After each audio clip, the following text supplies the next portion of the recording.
Media పాత్ర చాలా ముఖ్యమైనది. ప్రజాస్వామ్యాన్ని పరిరక్షించడానికి, ఇతరితర అనేక కార్యక్రమాలు ప్రజలు తెలియజేయడానికి ఒక బాధ్యత. ప్రజా సమస్యలు వెలువెత్తి చూపుతూ మాకు కూడా అర్థంలాగా ఎక్కడన్నా తప్పులు చేస్తున్నామా, తప్పులు సరి చేసుకోవడానికి సహాయపడుతుంది మీడియా. కానీ ఈ సోషల్ మీడియా వచ్చిన తర్వాత దురదృష్టకరం, మంచి చాలా జరుగుతుంది, కానీ చెడు కూడా లేనిపోని కూడా సృష్టిస్తున్నారు కొంతమంది. ఈరోజే నేను ఎంక్వైరీ కూడా ఏమన్నాను, కెమికల్ ఫ్యాక్టరీస్ మీద ఆల్రెడీ కలుషితం అవుతుంది నీరు అని గత నెల క్రితమే డిఆర్సీలో మాట్లాడాం. దానికి మీద కమిటీ వేశారు. ఎక్కడన్నా తప్పులుంటే అవి సరి చేస్తాం. ఖచ్చితంగా ఆ కంపెనీని ఉపేక్షించే ప్రశ్నే లేదు.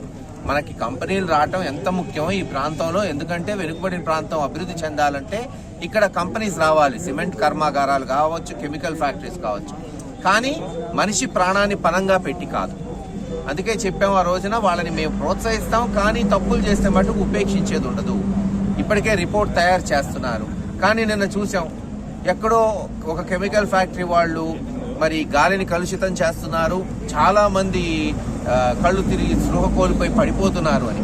ఒక యువకుడు ఫిట్స్ రావడంతో పడిపోవటం వాస్తవం. అతన్ని ఇక్కడ ప్రాథమిక చికిత్స చేశారు, గుంటూరు హాస్పిటల్కి తరలించారు, స్కాన్ తీశారు, అన్నీ నార్మల్గా ఉన్నాయి.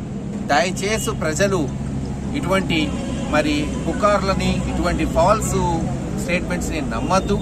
కొంచెం మీడియా వాళ్ళు కూడా నిగ్రహం పాటించండి. అలాగే ఉన్న మీడియా కూడా దాన్ని ఖండిస్తూ కూడా ముందుకు తీసుకురండి. ఎందుకంటే ప్రజల్ని మనం భయభ్రాంతులు చేయడం గొప్ప విషయం ఏం కాదని.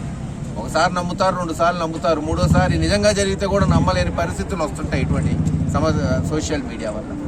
కనుక ఎట్టి పరిస్థితుల్లో కూడా ఏ దారుణం లేదు, ఎటువంటి విపరీతమైన పరిస్థితి దాచేపల్లి నడికుడులో లేదు. ప్రశాంతంగా ఉంది. వదంతులు నమ్మద్దు. కేవలం పాప కుర్రోడికి కొంచెం ఆరోగ్యం కూడా అంతకుముందు బాగాలేకపోవటం వల్ల మళ్ళీ ఫిట్స్ రావటం జరిగింది, జ్వరం వచ్చి అతను చికిత్స చేసుకుంటున్నాం. అలాగే కెమికల్ ఫ్యాక్టరీస్ వర్క్ అంటారా, తప్పకుండా నీళ్లు కలుషితం చేసినా, ఇంకా ఏది ప్రాబ్లం వచ్చినా అవి తప్పకుండా చర్యలు చేపట్టి ప్రాపర్గా ఉండేటట్టు, శుభ్రంగా ఉండేటట్టు త్వరలోనే అన్ని చర్యలు చేపడతామని తెలియజేస్తాం.